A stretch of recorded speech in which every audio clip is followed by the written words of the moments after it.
কংগ্ৰেছে বিলাসীপাৰা বিধানসভা সমষ্টিৰ প্ৰাৰ্থী বাছনি কৰাৰ ক্ষেত্ৰত যদি ভুল কৰে আকৌ বিজেপিৰ অশোক কুমাৰ সিংহ হ'ব পাৰে বিজেপি দলৰ পৰা বিধায়ক।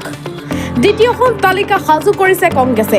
তাত নাম আছে কেন্দ্ৰীয় সাধাৰণ সম্পাদক অমিত বাট্টাৰ। কংগ্ৰেছে অমিত বাট্টাৰ নাম দ্বিতীয়খন তালিকাত সাজু কৰাত ক্ষোভিত হৈ পৰিছে সাধাৰণ ভোটাৰ। যদিও বিভিন্নজন কংগ্ৰেছৰ দলীয় টিকট বিচাৰি আবেদন কৰিছে বিলাসীপাৰা বিধানসভা সমষ্টিত, কিন্তু ধুবুৰী জিলাৰ পৰিষদৰ প্ৰাক্তন উপসভাপতি তথা ধুবুৰী জিলা কংগ্ৰেছৰ এইগৰাকী জিলা উপসভাপতি খালিদ হাছান ওৰফে মুন্নাৰ নাম উচ্চাৰিত হৈছে বিলাসীপাৰা সমষ্টিত। যোৱা বিধানসভা নিৰ্বাচনত কংগ্ৰেছে এইগৰাকী কংগ্ৰেছৰ ৰাজ্যিক সাধাৰণ সম্পাদক অমিত বাট্টাক দলীয় টিকট প্ৰদান কৰিছিল বিপুল ভোটৰ ব্যৱধানত।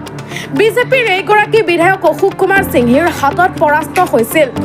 এতিয়া প্ৰশ্ন হ'ল, কংগ্ৰেছৰ কেন্দ্ৰীয় সভাপতি খাৰ্গে, কংগ্ৰেছৰ যুৱ নেতা ৰাহুল গান্ধী, প্ৰিয়ংকা গান্ধী, অসম প্ৰদেশ কংগ্ৰেছৰ সভাপতি গৌৰৱ গগৈ, সাংসদ প্ৰদ্যুৎ বৰদলৈ, সাংসদ ৰকিবুল হুছেইন আৰু দলৰ নেতৃবৃন্দই যদি আকৌ অমিত বাট্টাক প্ৰাৰ্থী প্ৰদান কৰে, বিলাসীপাৰা বিধানসভা সমষ্টিখনত বিজেপিৰ হাতলৈ যোৱাৰ সম্পূৰ্ণ সম্ভাৱনা আছে।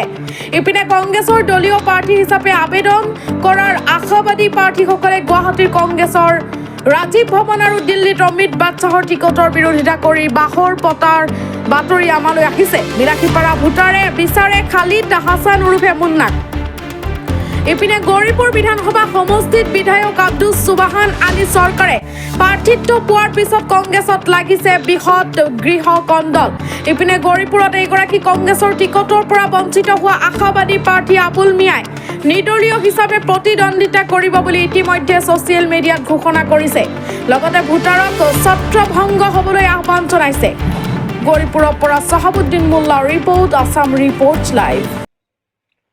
হেল্ল', মই বৰ্তমান সংযুক্ত হৈ আছো আমাৰ বিলাসীপাৰা যি বিধানসভা সমষ্টিৰ আছে, সমষ্টিৰ আশাবাদী প্ৰাৰ্থী তেখেত হ'ল ধুবুৰী জিলা পৰিষদৰ উপসভাপতি খালিদ হাছান ওৰফে তেখেতৰ নাম হ'ল মুন্না আৰু তেখেত হ'ল ধুবুৰী জিলা কংগ্ৰেছৰ উপসভাপতি।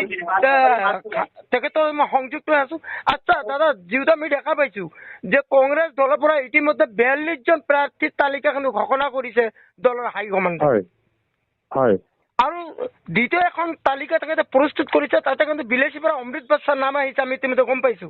আৰু বিচিং জৰুৱাত যিটো আছে তাতে কিন্তু অজজ আলী চৌধুৰীৰ নাম আহিছে, আৰু আমি দেখা পাইছো যে গোলাগঞ্জৰ কাৰ্তিক ৰায়ৰ নাম আহিছে। কিন্তু দেখা গৈছে যে বিধানসভা সমষ্টিখনত কিন্তু বৰ্তমান এটা পৰ্যায় বেয়া হৈ আছে, যে যিহেতু তেখেতক যোৱা নিৰ্বাচনত দলৰ হাইকমাণ্ডে প্ৰাৰ্থিত্ব দিছিল অমৃত বাট্টাক প্ৰাৰ্থী দিয়াৰ পিছত কিন্তু দেখা গৈছে যে তেখেতে যিগৰাকী আমাৰ বিজেপি প্ৰাক্তন বিধায়ক আছে অশোক সিংহীৰ হাতত তেখেতে কিন্তু বিপুল ভোটত পৰাজিত হৈছিল। ইতিমধ্যে তেখেতৰ নাম দ্বিতীয় তালিকাত অন্তৰ্ভুক্ত হোৱাৰ এটা বাতৰি ওলাইছে। বাতৰিক লৈ কিন্তু এটা প্ৰতিক্ৰিয়াৰ সৃষ্টি হৈছে বিলাসীপাৰাত। আপুনি এই সম্বন্ধে কি ক'ব? একচুৱেলি এইটো তেওঁৰ নাম ওলোৱাটো এইটো ৰিপৰ্টাৰৰ কথা ন। একচুৱেলি হাইকমাণ্ডে এতিয়াও ফাইনেল লিষ্টে বনোৱা নাই। যিবিলাক আছে মিছা তথ্য, কোনোবাই ৰিপৰ্টাৰক এনেকুৱা তেওঁ মেনেজ কৰি হয়তো এই কামখিনি কৰাইছে যে মোৰ নামটো দিব লাগে। আচ্ছা, আৰু এটা আমি ইতিমধ্যে তথ্য লাভ কৰিছো যে অমৃত বাট্টাৰ বিৰুদ্ধে আপোনালোকে বিলাসীপাৰাৰ যিকেইজন প্ৰাৰ্থী ইতিমধ্যে কংগ্ৰেছ দলৰ আশাবাদী প্ৰাৰ্থী হিচাপে আবেদন দিছে, আপোনালোকে সকলোৱে মিলি একত্ৰিত হৈ কৈছে দলৰ হাইকমাণ্ডক ইতিমধ্যে আপোনালোকে এটা অভিযোগনামা দাখিল কৰিছে যে অমৃত বাট্টাক বাদ দি কাক প্ৰাৰ্থিত্ব দিয়ক। হয়, এইটো সঁচা কথা। তাৰমানে তেওঁ এই বিলাসীপাৰা সমষ্টিৰ ভোটাৰে নহয়, গতিকে তেওঁক দিয়ে মানে বাকী ভোটাৰখিনি অসহযোগ কৰিব। আৰু এটা কিন্তু ভোটাৰৰ পৰা আমি তথ্য লাভ কৰিছো, ইতিমধ্যে আমি যোগাযোগ অব্যাহত ৰাখিছো বিলাসীপাৰা ভোটাৰৰ মাজত। তেখেতে কৈছে যে এইবেলি যদি অমৃত বাট্টাক প্ৰাৰ্থিত্ব দিয়ে, আগন্তুক যিটো বিধানসভা নিৰ্বাচন আছে, নিৰ্বাচনত আমি লাগিলে আমি কংগ্ৰেছ দল ত্যাগ কৰি অইন দলৰ আমি অংশগ্ৰহণ কৰিম। ত্যাগ কৰা বুলি নহয়, তেওঁ আমাৰ ভোটাৰে নহয়। তেওঁ প্ৰাৰ্থিত্ব দিয়া মানে ভোটাৰে অভিযোগ আনিছে যে তেওঁ প্ৰাৰ্থিত্ব দিলে আমি ভোট দি দিম। এইটো আম জনতাৰ কথা।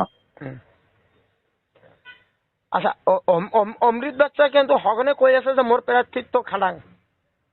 এইটো তেওঁৰ কোৱা কথাহে। হাইকমাণ্ডেতো ফাইনেল কৰিলেতো লিষ্টটো ফাইনেল লিষ্ট যেনেকুৱা 42জনৰ নাম ইতিমধ্যে লিষ্টেড হৈ গৈছে আৰু লিষ্টখন ওলাই গৈছে। বাকী যিখিনি আছে 126টাৰ ভিতৰত বাকীখিনি যিখিনি কংগ্ৰেছৰ আলোচনাৰ মাজত আছে এতিয়াও এইবিলাক নাম অহাই নাই। আচ্ছা, বিলেসিপাড়াত কিন্তু এটিগুলো একটা চেপা উত্তেজনা সৃষ্টি হৈ আছে যে অমৃত বৰ্ষা প্ৰাৰ্থী যদি দিয়ে তেনেহলে এটা উত্তেজিত হ'ব বুলি এটা ভাবা গৈছে। এইটো ভোটাৰৰ কথা ভোটাৰে একচুৱেল খাটাং কৰি দিছে যে তেওঁ আমাৰ ভোটাৰ নহয়, তেওঁক আমি ভোট প্ৰদান নকৰিম। আপোনালোকে আমাৰ যিটো দলৰ প্ৰিয়ংকা গান্ধী আছে, ৰাহুল গান্ধী আছে বা আমাৰ অসম ৰাজ্যিক যিটো কংগ্ৰেছৰ সভাপতি যুৱনেতা ক'ব লাগিব তেখেত গৌৰৱ গগৈ ডাঙৰীয়া, তেখেত কিন্তু এজন ভাল মানুহ হয়। আমাৰ ধুবুৰীৰ সাংসদ তেখেত এগৰাকী ভাল মানুহ হয়। ৰকিবুল হুছেইন আমাৰ প্ৰদ্যুৎ বৰদলৈ সাংসদ আছে, তেখেতলৈ আপোনালোকে যোগাযোগ অব্যাহত ৰাখিছে নে নাই?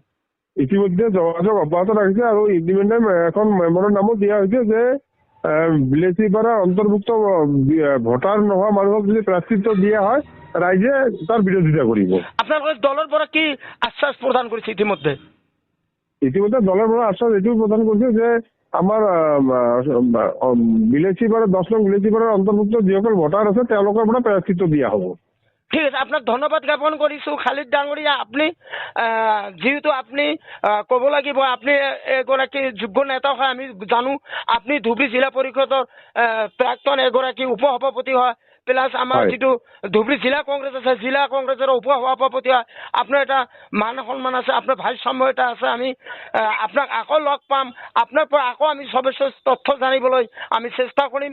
আমি আমাৰ দলৰ যিটো কংগ্ৰেছৰ আমাৰ ৰাজ্যিক সভাপতি গৌৰৱ গগৈ ডাঙৰীয়া আছে তেখেতক আমি ধন্যবাদ জ্ঞাপন কৰিছো। তেখেতে যাতে নিকা বা ব্যক্তি বা শিক্ষিত যুৱক এগৰাকীক তাতে প্ৰাৰ্থিত্ব প্ৰদান কৰে তাৰ কাৰণে আমি আশা ৰাখিছো। হয়, ধন্যবাদ।